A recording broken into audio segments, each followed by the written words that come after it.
ప్రముఖ శైవ క్షేత్రమైన కోటప్పకొండలో భక్తులు బారులు తీరారు.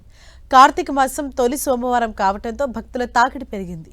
భక్తులు త్రికోటేశ్వర స్వామికి ప్రత్యేక పూజాభిషేకాలు చేస్తున్నారు. త్రికోటేశ్వరుని దర్శించుకునేందుకు అయ్యప్ప భక్తులు, శివభక్తులు అధిక సంఖ్యలో కోటప్పకొండకు తరలి వస్తున్నారు. దీంతో ఆలయ ప్రాంగణంలో దీపారాధన చేసి స్వామివారిని దర్శించుకుంటున్నారు. కార్తీక మాసంలో స్వామివారిని దర్శించుకునేందుకు రాష్ట్ర నలుమూలల నుంచి వచ్చే భక్తులకు ఎలాంటి అసౌకర్యం కలగకుండా ప్రత్యేక ఏర్పాట్లు చేశారు ఆలయ అధికారులు. ప్రతిరోజు స్వామివారి సన్నిధిలో ప్రత్యేక దర్శనాలు, ఉచిత దర్శనాలు, నిత్యాన్నదానం జరుగుతుందని అర్చకులు తెలిపారు.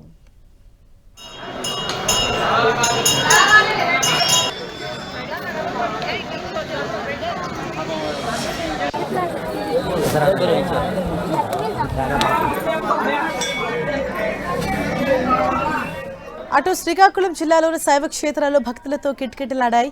కార్తీక సోమవారం కావటంతో శ్రీముఖలింగం మధుకేశ్వర స్వామి దేవాలయం, శ్రీ కోటేశ్వర ఆలయం, ఎండల మల్లికార్జున స్వామి ఆలయాలకు భక్తులు తెల్లవారుజాము నుంచే వస్తున్నారు. పుణ్యస్నానాలు ఆచరించి స్వామివారికి ప్రత్యేక పూజలు, అభిషేకాలు చేస్తున్నారు. కార్తీక దీపాలు వెలిగించి ప్రత్యేక పూజలు చేస్తున్నారు.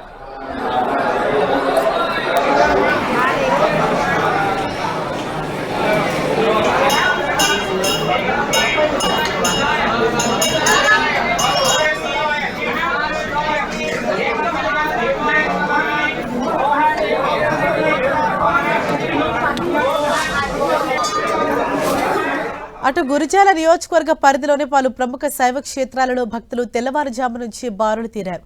శ్రీ అమరలింగేశ్వర స్వామి ఆలయానికి భక్తులు పోటెత్తారు. భక్తులు పవిత్ర కృష్ణానదిలో స్నానాలు చేసి బిలంలో గల స్వామివారికి అభిషేకాలు, ప్రత్యేక పూజలు నిర్వహించారు. అటు భక్తులకు ఎలాంటి ఇబ్బందులు తలెత్తకుండా ఉండేలా ఆలయ అధికారులు అన్ని ఏర్పాట్లు చేస్తున్నారు. దాచేపల్లి మండలంలోని పలు ప్రముఖ శైవ క్షేత్రాలలో కూడా భక్తులు తెల్లవారుజాము నుంచి ఆలయాల్లో ప్రత్యేక పూజలు, అభిషేకాలు నిర్వహించారు.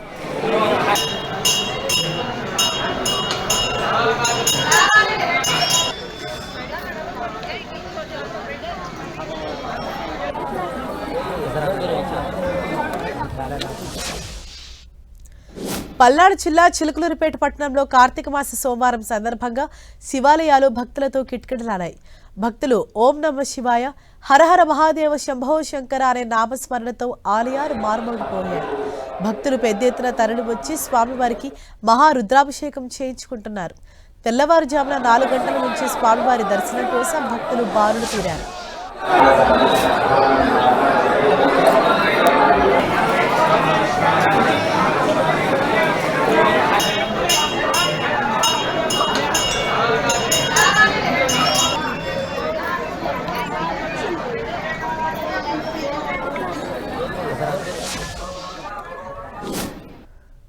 తెలుగు రాష్ట్రాల్లో కార్తీక మాస శోభ కనిపిస్తోంది. వాళ్ళ కార్తీక మాసం తొలి కార్తీక సోమవారం కావడంతో శైవ క్షేత్రాలన్నీ కూడా భక్తులతో కిటకిటలాడుతున్నాయి. మనం టెంటివి స్క్రీన్ పైన చూడొచ్చు. కోటప్పకొండ, అలాగే శ్రీకాకుళం, ఇటు గురజాల, ఏలూరులోని శివాలయాలన్నీ కూడా ఉదయం నుంచే భక్తుల తాకిడి, భక్తులతోటి అక్కడ నిండిపోయి కనిపిస్తోంది. హరహర మహాదేవ, శంభో శంకర అనే నామస్మరణతో ఇవాళ శైవ క్షేత్రాలన్నీ మారుమోగిపోతున్నాయి. తెల్లవారుజాము నుంచే స్వామివారికి అభిషేకాలు, పూజలు చేస్తూ ఉన్నారు. కార్తీక మాసం తొలి సోమవారం కావడంతో అన్ని శివాలయాల్లో కూడా భక్తుల రద్దీ కనిపిస్తోంది.